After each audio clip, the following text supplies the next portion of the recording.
Good Thursday morning, everybody, to the Phillip Jordan Show. I am Phillip Jordan from Last Word on College Football, 96.9 The Legend in Dothan, Alabama, where I'm the in-studio host and producer, Dothan Woods Football. I am coming to you this morning from Studio B, not at the compound, this morning, on location a bit, which will kind of be the case on most Thursday edition of the show. Hope everybody is having a good morning so far, a good day, whenever you're listening to the podcast, maybe listen to on the weekend. But I do appreciate you taking time coming on the show. Going to have a fun show playing, guys, today. Now, I told you on yesterday's show, Thursdays will be NFL Thursdays. So what does that mean?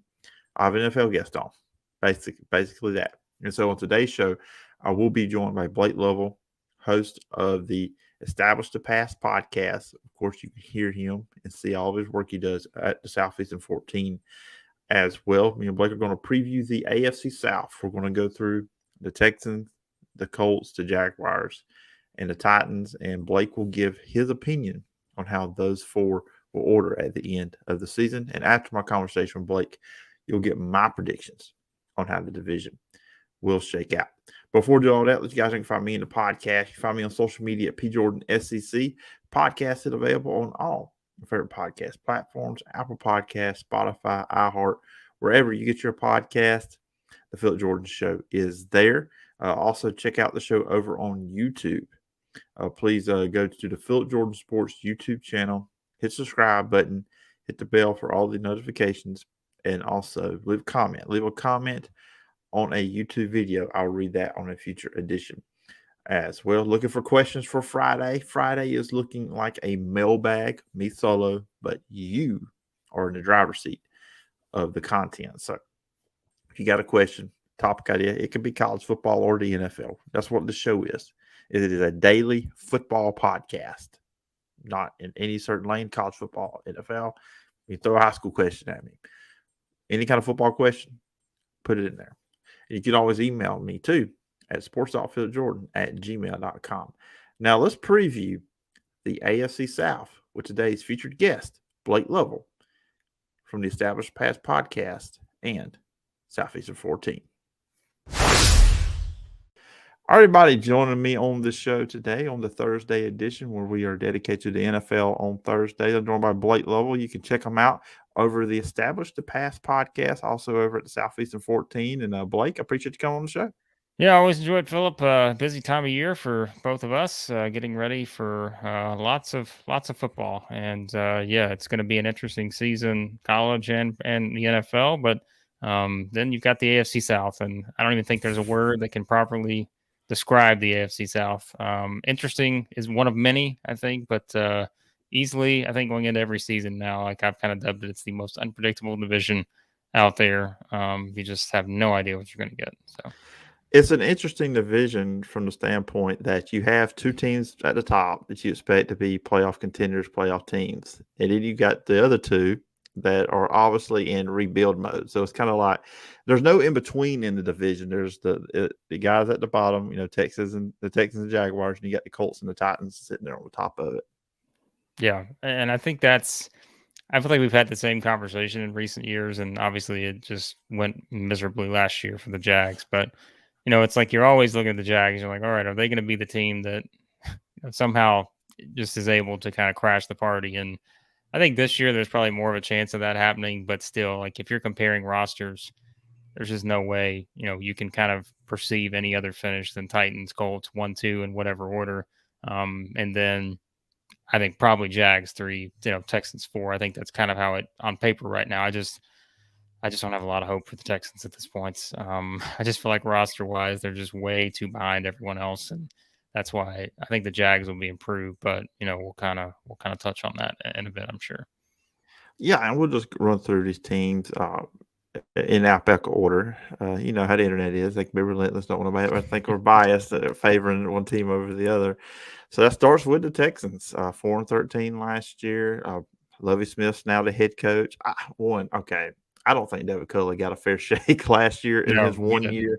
If you're going to talk about being set up for failure, that was it. You lose your quarterback. Deshaun Watson's not there. I mean, you've got a franchise quarterback, top 5 quarterback. But, Davis Mills was quite a surprise for them last year. And, going into this year, I think there's kind of hope. I mean, he was a 67% passer, over 2,600 yards passing. He had 16 touchdowns, 10 interceptions. I think that was a positive coming off last year, and kind of going in this year, we'll kind of see, can he take that next step in his development. Yeah, I mean, listen, if anyone listened to the Establish the Pass podcast, he will tell you that I brought up Davis Mills a lot, and I was surprised by how much I did. I was like, I think this guy's a lot better than maybe people think. And again, it's just the supporting cast, I think, is something that, it is what it is at this point. And, I think Brandon Cooks is kind of the same way. He's a guy that's, I don't even want to say he's underrated because, I mean, we know what he can do, but I think it's just the situation. And, he kind of has to be that guy. And, I mean, look, I think this is a team that, like you said, I think they can build around someone like Davis Mills, even though he's not going to get the attention of some of these other quarterbacks. But I mean, they had a good offseason, right? I mean, I think that's something that you look at. They had a nice offseason with, I think, having the draft picks, and I think the guys they brought in will be able to help them. Obviously, they've got Stingley coming in, and Christian Harris is there, and even picking up someone like John Mechie. I think that's, I know injury wise, that's something that you're kind of looking at. But I mean, again, I don't think their roster's where it needs to be by any means yet. But I think you just kind of, it's so crazy to think to me, Phillip, because like we remember how this team, even with Deshaun Watson, like they were just built around their defense when they were really good. Like it was just their defense was what, kind of drove everything, and they had a pass rush, and it's like, I mean, my goodness, they've got to continue to improve on those things. But that's the thing. It's like, I thought they got better last year, like as the season went along, but now it's like you make the coaching change, and yeah, Lovie Smith's a good coach. He's got a lot of experience, but I don't know. Like, I just don't know really what to expect from this team. And I think it's just a matter of seeing how it plays out. I think it's kind of another reset, just like it was last year. So, yeah, you bring up Brandon Cooks. He's pretty much the only proven weapon you have here. I mean, because they were the worst rushing team in the league last year. They bring in, you draft, Damian Pierce. You got Marlon Mack coming in. I mean, Brandon Cooks, and the unfortunate news with the leukemia report, with John Minchie. He was coming off the injury from last year at Alabama, but still, you kind of expect a rookie year when he did get healthy, he'd be an impact. And Brandon Cooks, like you said, 1,000-yard receiver. I think 6 out of 8 years that he's played, he's been a 1,000-yard receiver. Played for 4 different teams. There's a reason why. I don't know the reason why he keeps jumping around from team to team, but I mean, and that's the hard part, I think. Yeah, you trying to build around Davis Mills, but then you don't really have much around him to kind of help him out. Yeah, I was going to say, you brought up John Mechie. I was like, it had a good offseason. I said injury, but yeah, the leukemia thing is what I was trying to think of. And I was like, yeah, that's something, obviously. But again, I mean, certainly hoping for the best there. And he's certainly someone that you think can be a future player for you. All things positive going in that direction. But yeah, I think it's just going to be interesting to see kind of how they play. Like, I think that's the big thing. Like with the Texans is, we always say like the teams that have to, if you're bad, like you've got to have something you can lean on, right, to like separate yourself from everyone else. And it's just hard to see that with this team, because like you said, I just don't think the depth is there by any means. There's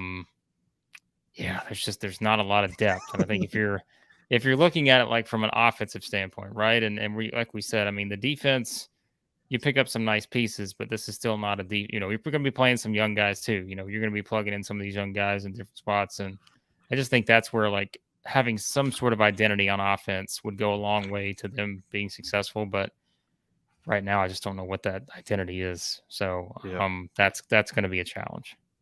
Yeah, because last year they weren't good to get to the passer either. I mean, they were just bad. They were both bad sides of the ball. Yeah. Jumping over to the Colts, they will have their 5th different starting quarterback in the last 5 years with Matt Ryan. And just, I don't know, maybe it's just me. Maybe I'm a positive thinker here, Blake, but I think Carson Wentz got too much of the blame at the end of last year. I mean, he's not great, and he has his issues. I know that. And Matt Ryan is, I believe, a step above Carson Wentz. But I don't know.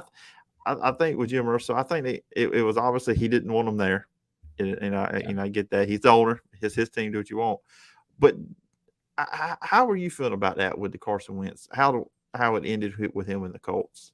Yeah, I mean, it was just inconsistency, I think, is what, and I think it just got to the point to where I think with how they ended the season, if they make the playoffs, I think it's maybe you're having a different discussion. I don't know again how much goodwill there is, but if you just think about how that season ended for them, and like you're looking at it and saying, how did that happen? And there was, I mean, look, that we kind of live in the meme culture, I guess, where the bad is really going to get shared a lot on Twitter and such. And let's be honest, Carson Wentz had just some bad plays last year, and I think we always tend to accentuate that because we are living in the clip era where everything's just about these small little clips versus the entire picture.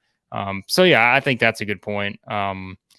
And it just became clear it just was not going to work for whatever reason. I think just the mix of Carson Wentz and the Colts was just not what they wanted. And so now, they go to Matt Ryan, who I think finally for him, he's probably thinking, I finally get out of Atlanta because, everything just kind of went downhill, I think, for them after the, Super Bowl situation and all that. And it was clear that's a team that's rebuilding, and it at least gives him an opportunity, I think, to, in the down the stretch run of his career to be with the team that is going to be in playoff contention seemingly every year, with the roster that they have. So, yeah, the Wentz thing was interesting. I think it'll be kind of fascinating to see how he does in Washington because it's kind of I don't want to say it's the exact same, but there are some similarities, I think, when you look at kind of how Washington's offense is built too. And so, yeah, I think that will be something. But Matt Ryan plugged in here with the best running back in the NFL, arguably, especially if you're looking at it from a fantasy perspective, Jonathan Taylor. We're not going to knock my guy Derrick Henry, but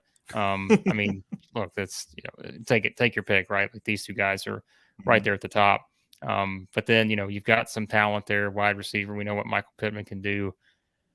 I think that's going to be it. Can kind of Matt Ryan help elevate kind of this wide receiver unit? And I feel like that's something last year with Carson Wentz. Like there were just so many situations where I felt like I don't think dragged them down was the right word, but I just don't think they got enough out of what they expected, all things considered. And I'm curious to see kind of what Matt Ryan can do with this group. Yeah, and two, he'll have a better offensive line in front. I mean, Atlanta, a lot of times he did not have a good offense. Even the good years in Atlanta, the offensive line was kind of sometimes a little bit on the shaky side. So he's got a good line too, and he does bring that leadership factor that maybe Carson Wentz doesn't have. And defensively, they were middle of the pack defense. You got some good players, DeForest Buckner, Darius Leonard, their linebacker. And you add, Yannick Ngakoue, who has 55 sacks in his last, few seasons. You got Stephon Gilmore coming in as a defensive back, kind of sure up their pass rush issues and their pass defense issues from last year. So that side of the ball should be pretty good for them as well.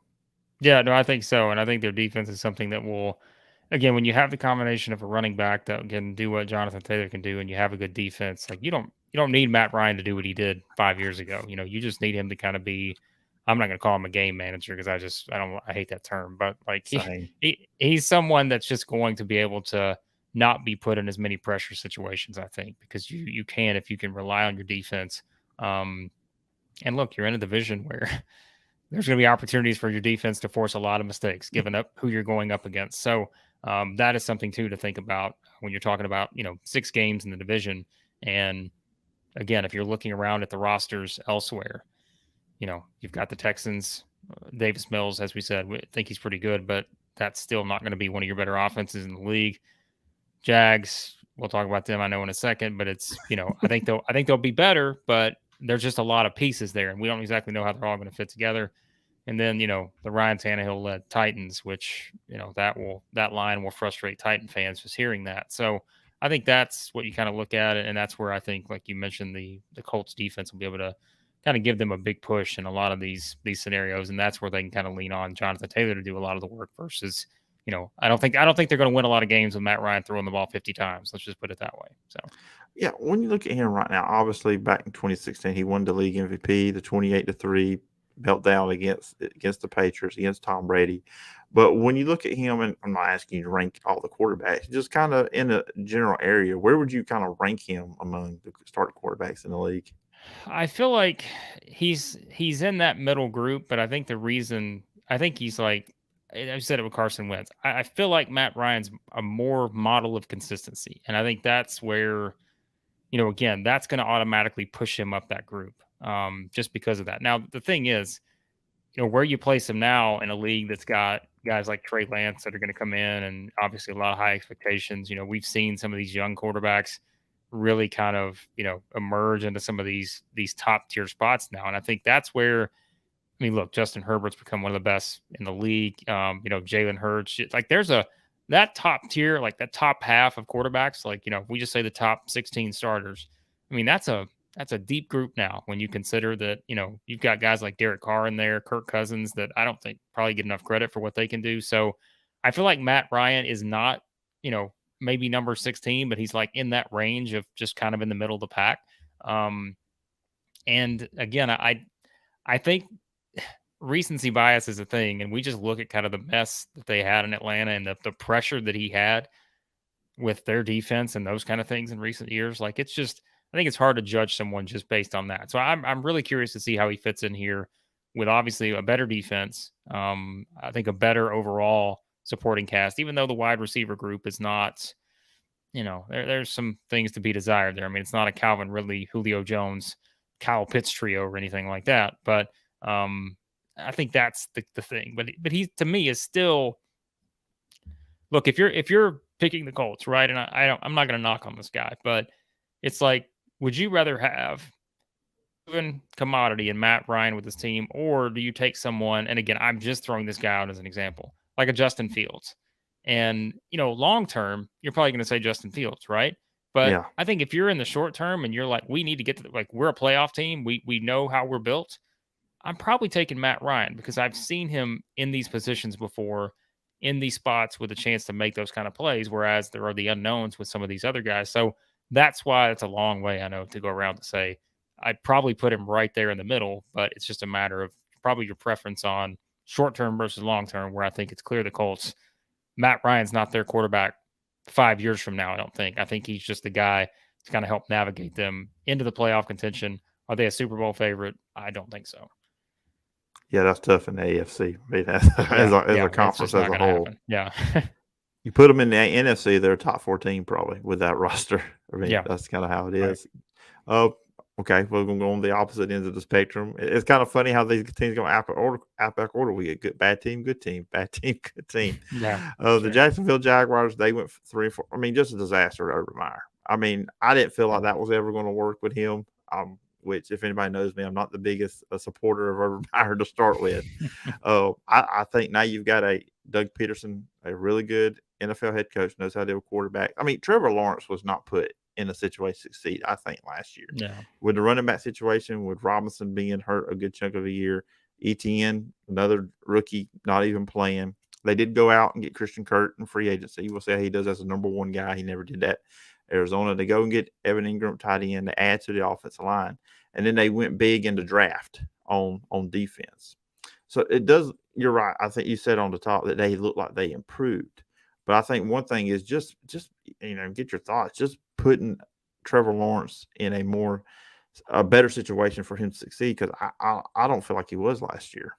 Yeah, I mean, it's like, for the love of God, he's got to be more comfortable this year, right? Like, there's no other way around it. Like, he has to feel, he's like, all right, I got my running back, around me here. I've got a guy who recently, led a team to a Super Bowl with a quarterback group that, like we said, I mean, it's not like Nick Foles was, the best quarterback in the league or anything, although clearly he was great in Philadelphia. But at least, you've got someone in Doug Peterson who has been able to push an offense forward and put them in a position to win a Super Bowl. And I think that's, look, I've always been a big Doug Peterson fan. And again, we talk about like the pressure that comes with the Philadelphia Eagles job. And I always say the best thing you can do is win a Super Bowl. The worst thing you can do is win a Super Bowl, because it's nowhere but down. Like, everything's disappointed after that if you don't win it every year, which we know is not realistic. So I think I'm really high on him. And I think with the roster they have, like you said, it's almost like they said, we got money.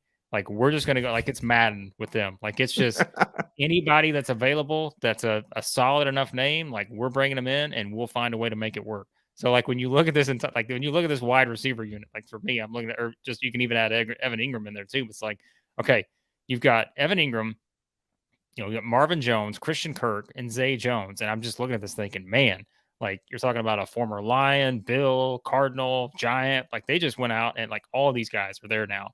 And yeah, like it's kind of fascinating, because the individual pieces, like, you feel like there was upside with all those guys in their former spots. It's just does it all come together? And I think it's all dependent on how Trevor Lawrence continues to progress. But I think, like you said, I think it's a potential for a monster year for him because one, I think he's going to be much more comfortable. Two, I still think they're going to be have to throw the ball a lot because I think they're going to be trailing in some games.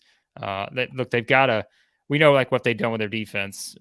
They built a solid core, I think, of defensive players where you've got a Trevon Walker, you've got a Devin Lloyd coming in. Who else is there? Josh Allen's there. Like there's a lot of guys they put in those positions in recent years. And so I still think there's probably going to be, kind of a defense there that, I don't know, maybe hit or miss at times. But it's still a group that, I think is probably going to, I'll say this. I think they're going to give up points. And that's why I think Trevor Lawrence is going to be in a position to where he's going to throw the ball a lot. But I think it's actually a good thing because he's got enough weapons to work with here. It's just, how does everything kind of come together from that chemistry standpoint? And if you're a kicker on the team, you feel a little bit safer this year. So. Right. Yes, I think so. I would hope so. And then lastly, the Tennessee Titans. And this team is won the division last year. They were the number 1 seed. And I think some people, when you say that from last season, oh, yeah, that's right. The Titans were the number 1 seed in the AFC. Of course, then the 3 interception game by Tannehill against the Bengals, who eventually went on to the Super Bowl. And it was an impressive year for them last year to lose Derrick Henry, the centerpiece of their offense, but then go on the run that they did. He's back. You got Ryan Tannehill back. They traded A.J. Brown. Traylon Burks is coming in at wide receiver from the draft. He draft Malik Willis. So I'm kind of wondering. I mean, and I don't mean this to upset any Titan fans when I say this, but have they kind of hit their ceiling with Ryan Tannehill's quarterback? I mean, is he the kind of guy that can take them to that next level, you think? We had the quarterback discussion a minute ago about where you would rank quarterbacks. I think he's like, that's the thing is like, I think you could make the argument he's like lower than Matt Ryan. And, and again, but like I said, let's also keep the perspective here in the context of there's a lot of good quarterbacks in this league. And I think it's stronger than it's been in a long time. If you're talking about 1 through whatever, because we've seen a lot of young guys really jump into those spots in recent years. Plus you've got you've still got the Rodgers, you've still got Brady, like you've still got these older guys who are still there. So it's added to the depth of the quarterback group. But do I think they've hit their ceiling with him? Well, let's look at it this way. They traded his top wide receiver, which I mean, like you said, I'm not going to upset Titans fans here, but the people who were saying that Traylon Burks is going to come in and just completely replace what A.J. Brown did, I have no idea what they're thinking because I just don't think that's going to happen right away. Now, sure, down the road, possibly. That's certainly a possibility, but I'm going to go with what I've seen. And what I've seen is A.J. Brown be one of the best wide receivers in the league, even with what we're calling, an average quarterback. So, I mean, you do the math, right? And so I think that's something that is concerning to me, is that they got Traylon Burks, and what was it? I saw something the other day on Burks. I'm going to try to find it here in a second. I will find it, and I will pull it back up here and go back to it. But, they bring in Robert Woods, who I think I've always been a big Robert Woods fan, but that's in the Rams offense, right? Like the Titans offense is not the Rams offense. And I think that he's not going to be doing the things necessarily that he was doing in that Rams offense. And so I don't know exactly what his value looks like. I think he's a really good player. And I think if they want to score points, I think they need to find a way to get him the ball because he will make plays. But I don't know. I think there are just some things with Burks. Like I said, I'm still trying to find this. There was just something that caught me off guard with him. There was a report about something. Learning curves. There it is. That's what I was looking for. You never want to, coaches are going to say that, but like when you're talking about a first round pick and, coming out and saying that working through some growing pains and learning curves. And again, we know that's normal, but it's just still remember, like we're comparing that to an A.J. Brown who a complete game changer in every single way, which I think Burks can be too. But that's why for Tannehill, you've got Derrick Henry, but I just think like the pressure just continues to grow on what they can do with Derrick Henry. They're going to ride him as much as they can, and he'll probably still have another monster season. But I just look at this passing offense, and maybe everyone else disagrees with this, but I don't know. Like I just don't like. I'm not wowed by any way, shape, or form. But you know what? The Titans' identity is what? It's running the ball. It's playing good defense. I think their defense is solid enough. I think here's the problem. They went 11-5, what, 2 years ago, 12-5 last year. But what happened before that, right? It was that four season stretch of 9-7. Like I think that's where they have settled at now. Like this to me looks like a 9-7 type team. And or whatever, I guess it'd be 9-8, 10, whatever now. You're playing an extra game. But I think that's kind of where I've settled on them. Because they have the star in Henry. They have I think a very capable defense. You know, we know there's some playmakers on that side, you know, when you run up and down the roster. But I think the Woods-Burks combination is going to be interesting. And I think it's just going to be what happens. You know, it's like, how quickly are they going to turn to Malik Willis? Like quickly? Like, is that something that's going to happen? I don't think so, because they're paying Ryan Tannehill a lot of money. And yeah, I just think it's, you know, and I know, look, I'm guilty of this too. You know, I watched Malik Willis in that first preseason game, and I'm like, oh man, this guy's, you know, he's got it. Like he can run, he can do all these things, but then I'm like, man, he's playing against the Ravens third stringers here, and there's only so much you can judge off of that. So I don't know, Phillip. To me, I feel like this is like, I feel like they take a step back. But I don't think they take a huge step back, because I think they still have a roster that's capable of beating a lot of teams. I just don't think the upside is there that it was last year, even the year before. Yeah, I agree with you. I watched some of the game with Malik Willis. It was kind of like you got the good and the bad. You saw what he's capable of doing, and you also saw moments in there. Oh, yeah, he's not ready to be out here. When it's the start of week one, with the starters and, you know, all the best players out there.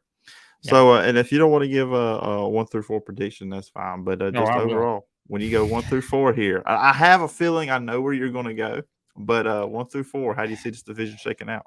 Yeah, this is tough, because I think 3 and 4 are clear to me. I think it's Jacksonville and Houston are 3 and 4. Like I said, I try to push Jacksonville ahead, but I just can't. I can't do it with the Titans or the Colts. Man, this is a tough one. I think I would probably pick the Colts at 1 right now, and I think I would go Titans too. But like I said earlier, I don't think we're looking at a division where like either of these teams, should they win the division, are going to be winning 12 games. You know what I mean? Like I think this is, you know, I don't think they're going to be bad, but I just feel like I think these are teams that are certainly capable of losing games, if that makes sense. Whereas, you know, you look at some of these other, now the positive is you're playing in the division, and, you know, you've got those games that will make up for it. And I think I'm going to look up their schedule real quick. I'm trying to remember who the divisional pairings are for the AFC South. And obviously that's always important too. So the AFC South is going to get who is it, Phillip? Oh yeah. They're going to get the AFC West, which will easily be the toughest division in the entire, you know, league. I don't think there's any doubt. I think you got 4 playoff teams there potentially. And they're going to get from the NFC, I think they get the NFC East, right? So that would be good news. That would be good news. The Titans would have to go to Philadelphia, which that'll be a big game. They're going to play the Cowboys in Nashville. But like elsewhere, think about this too. We talked about the divisional pairings. They got to go to Buffalo. They got to go to Green Bay. They got to go to Kansas City, which, as we said, is part of the AFC West. They got to go to LA to play the Chargers. Like, these are tough games. And I think when you look at it from a scheduling standpoint like that, Titans have a really tough schedule. I'm going to look at the Colts here real quickly just to kind of compare. You know, think about what we just said there. Meanwhile, the Colts get Kansas City at home. They get, but, you know, the Colts too, like, they got to go to New England. The Colts schedule to me does not look as tough as the Titans schedule. But yeah, I don't know. So that's why I think I would lean on the Colts, because the Titans schedule it looks brutal to me, at least on paper. So Yeah, and all those teams you mentioned are expected to be good again this Yeah. year. So that's it's going to Yeah. be tough with the season, and it's going to be interesting. This is like we said, this is an interesting division, especially with those two at the top. I mean, those two matchups between these two are going to be so important, I believe, because one, the conference is so tough. Yeah. I mean, especially you mentioned the West, and you got Buffalo there in the East, and then the North. You probably can get one or two teams. Or you're going to get one, but you can get two teams maybe contending for the playoffs there as well. So it's going to be interesting, and we'll see how the AFC South shakes out, Blake. And I appreciate you coming on and previewing the AFC South. I'm sure we'll chat a couple times during the football season to see how this is going. But if the listeners want to follow you online, where can they find you and all the work you're doing?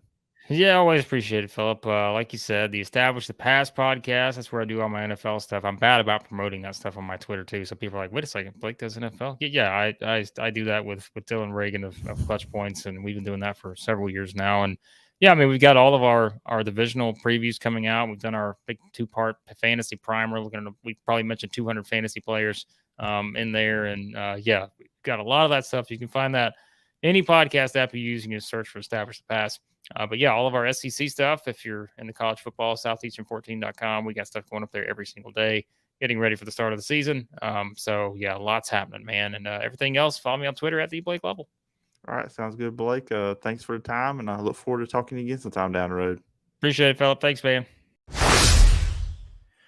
All right, once again, thanks to Blake Lovell for coming on today's edition of the show. Be sure to check out with Blake later on in the season to see how these teams are doing and what's all going on in the National Football League.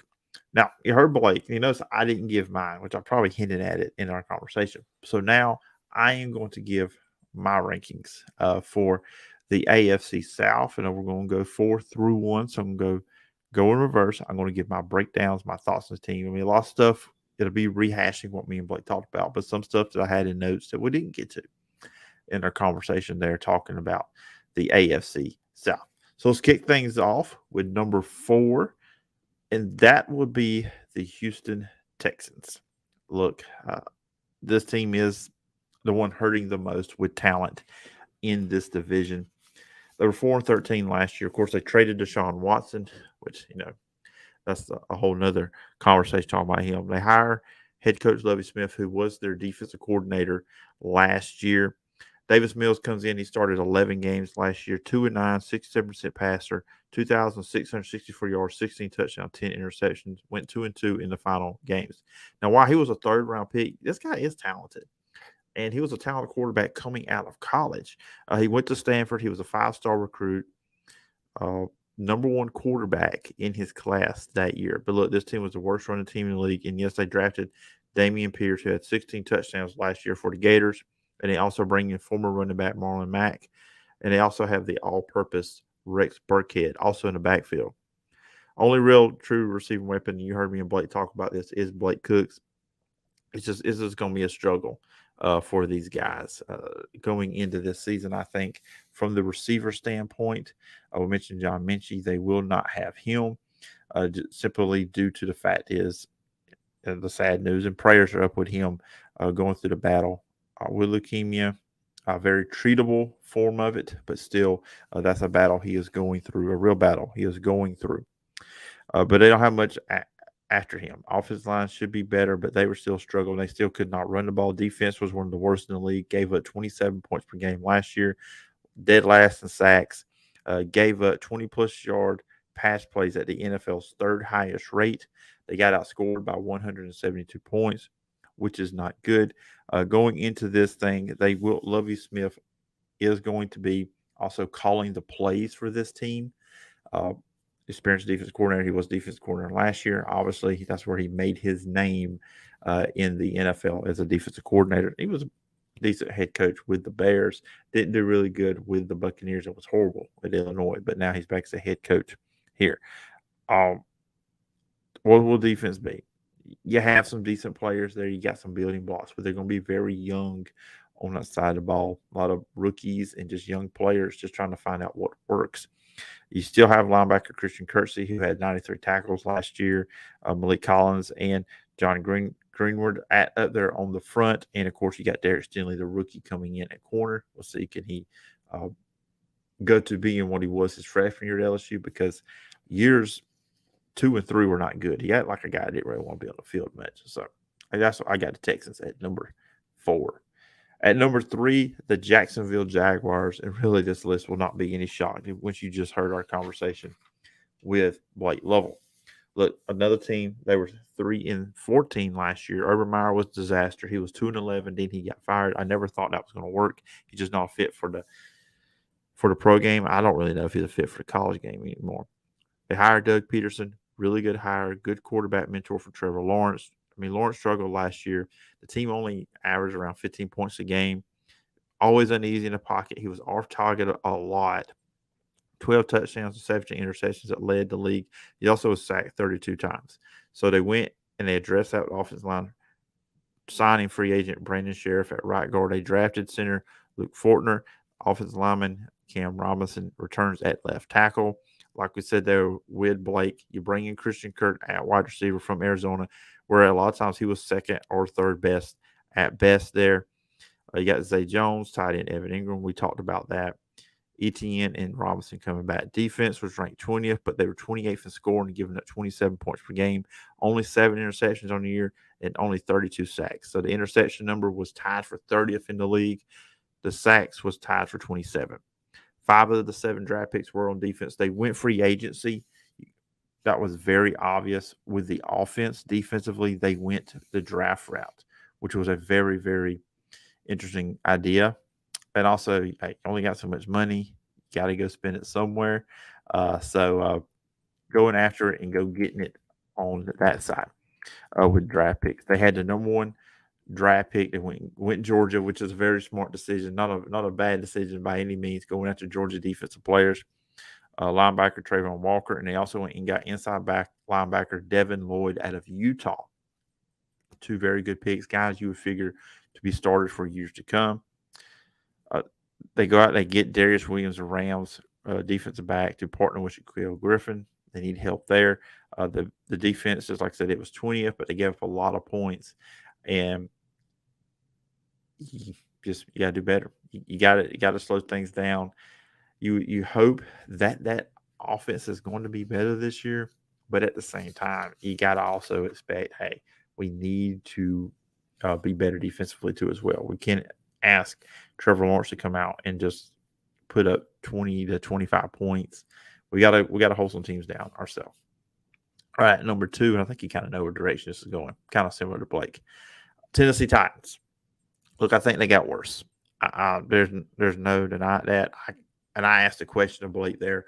Has this team reached their ceiling? I do believe the Titans have reached their ceiling. I do not think they can win a Super Bowl with Ryan Tannehill, especially now that A.J. Brown is now with the Eagles. Of course, the team was 12-5 last year, won a division, and were the AFC number 1 seed.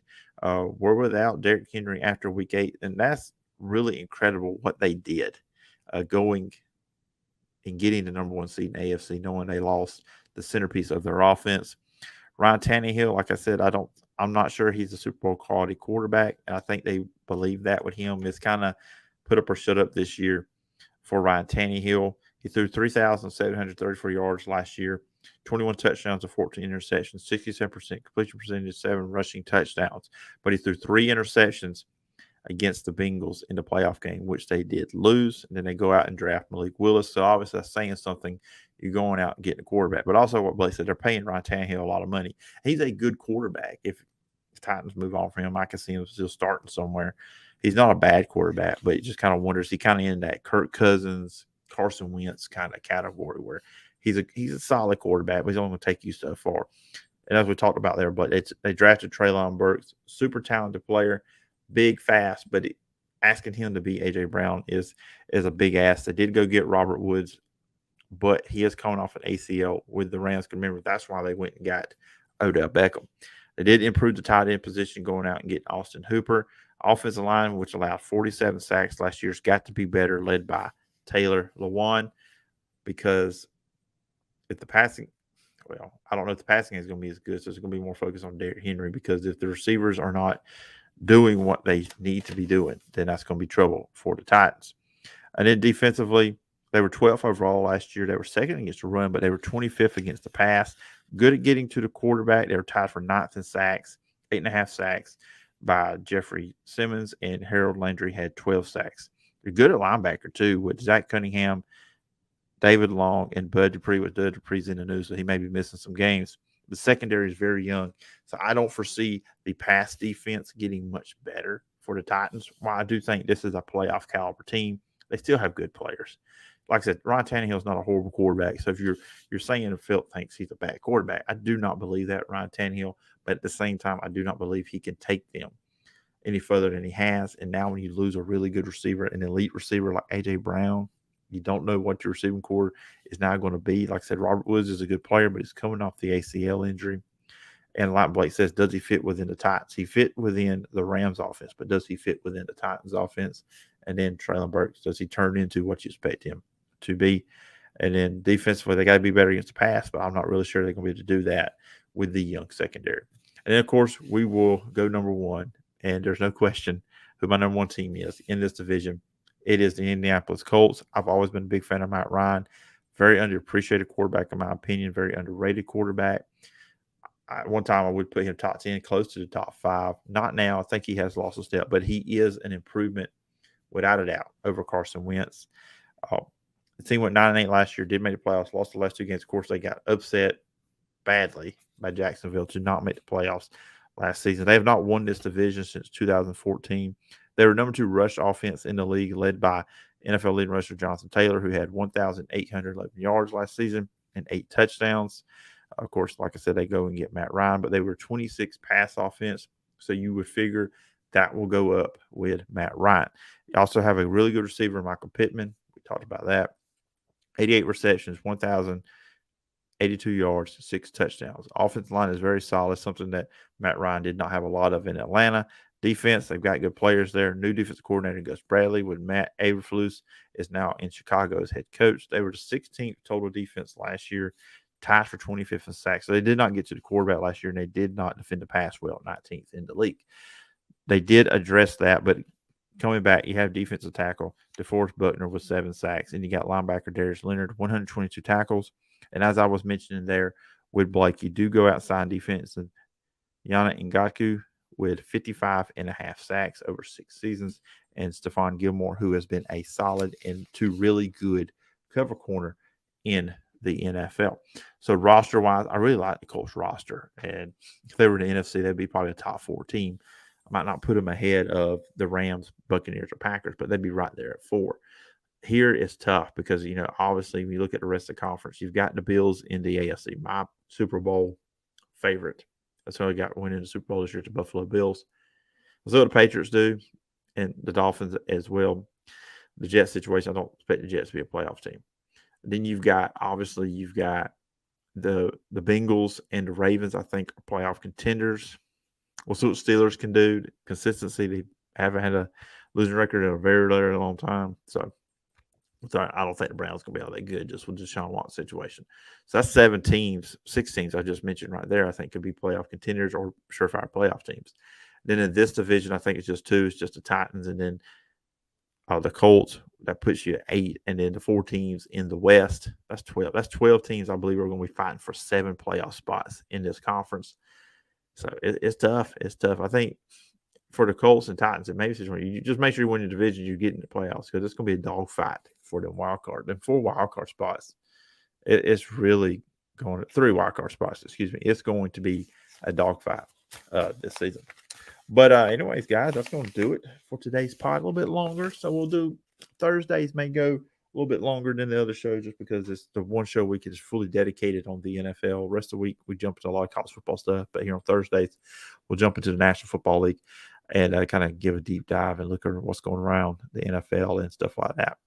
But anyways, that's going to do it. We'll be back tomorrow. Tomorrow is a solo edition of the podcast. On Friday, kind of be a mailbag. I've got a topic or 2 I'm going to touch on at the top, just some news. But we got a couple, 2 or 3 some user-submitted questions. We'll go 30 minutes on that show, and that'll be it, and we'll close it out for the week. Got a pretty cool guest lineup for next week. So looking at 4 guests next week here on the show.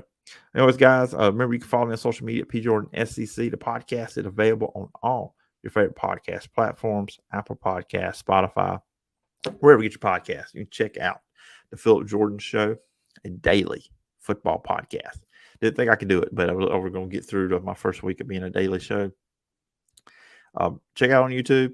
Subscribe to Phillip Jordan Sports YouTube channel. Hit the bell for all notifications. Leave a comment on the video there. Like I say all the time, leave a review on Apple Podcast. I will also read that on a future edition.